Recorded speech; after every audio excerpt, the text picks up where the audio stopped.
Time for Scream 6 review, the long-awaited... Oh wait, what the hell? I have the Ghostface action figure, but where's the mask? Did I leave it over here? Huh, strange. Where the hell did I leave that damn thing? This is why I postponed the review. There's a fucking action figure that I had to get. Surprise. It was me. What? I will no longer let you besmirch the name of my glorious franchise anymore.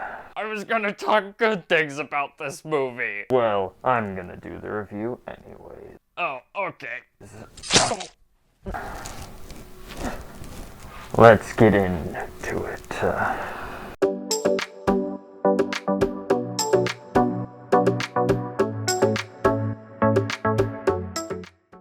Hello everyone out there, welcome back to the Phantoms Fanatic YouTube channel.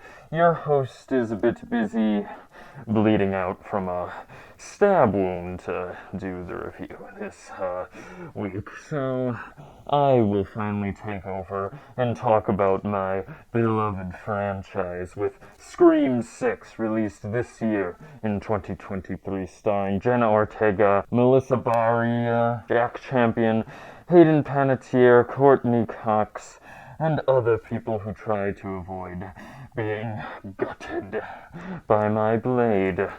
And it was directed by Tyler Gillette and Matt Bettinelli. The story of Scream 6, or as I like to call it, Ghostface Takes Manhattan, after surviving the previous horror movie.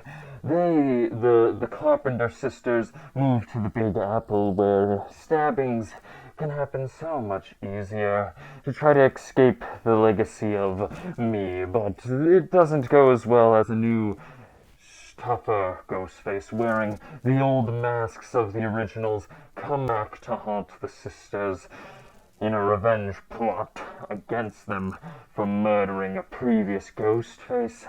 And you get a original Scream sequel that has minor flaws, but overall I enjoyed it for its new take on the franchise. One thing that I have to give these movies, these new ones, Scream 5 and this one, Scream 6, is that they really do create a new main character of Sam Carpenter. She is not just the same little worse that Sidney Prescott was trying to survive my stabbings. This character clearly has way more of a edge to her, in the fact that Billy Loomis, the first Ghostface, was her father, but she survived being gutted by another Ghostface. She is more of a character that likes taking vengeance, likes the feeling of stabbing people to see what their insides look like. But still, she is her own version of the character, and I like that they go into the in-depth of her psychology in this film, especially because the internet worldwide is blaming her for this, mainly due to Gail Weathers' book describing her in not the pleasant most ways. And I really gotta give it to the actress. She does a great job in this. The core four, as they call themselves, the four returning characters from Scream 5, really do make you care for them and want to see them reach to the end. I do enjoy it, even if it gets a bit ridiculous of how many times they survive being gutted. But it's fine. Jenna Ortega and the other actors, a part of the core four, have a great relationship. Her and her sister have such a great chemistry on screen together. Even though the relationship is a bit standard of the sister being overprotective, it does make sense after coming across someone so vicious as a Ghostface.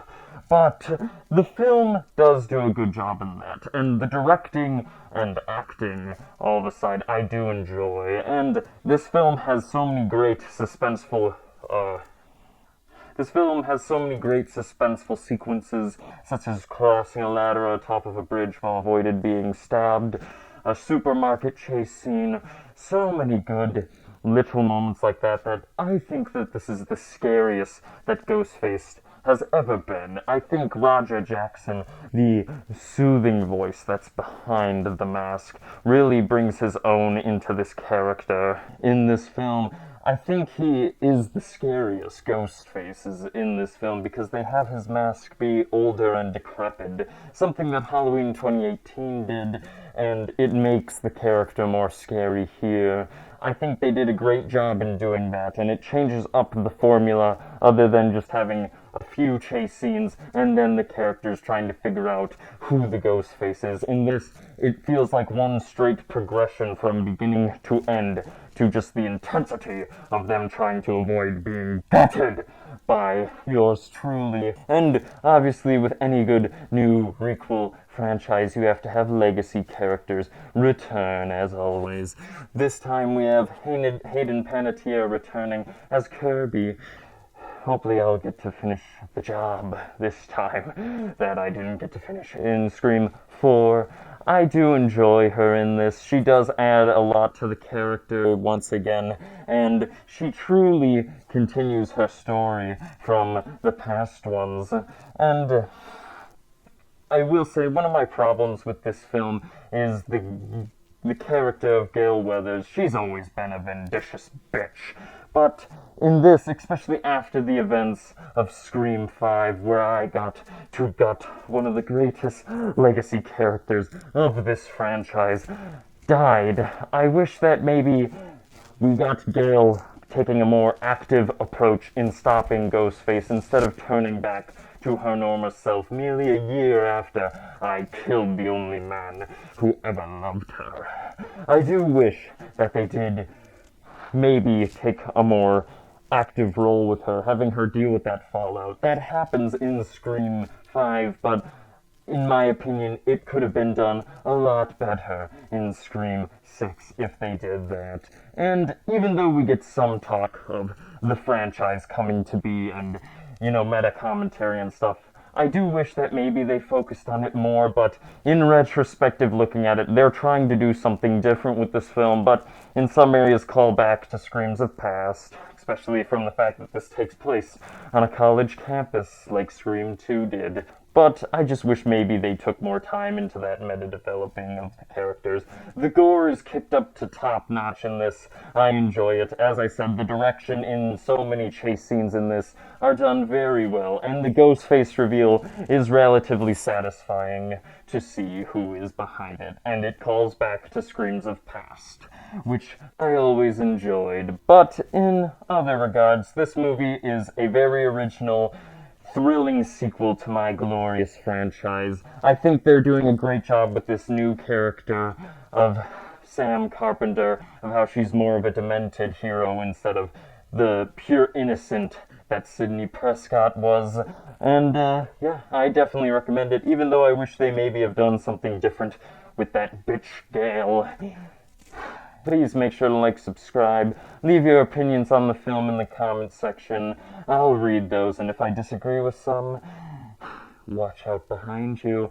But for now, the next review will be of the Super Mario Bros. Movie, and maybe that other guy would be back, and you're probably wondering who I am.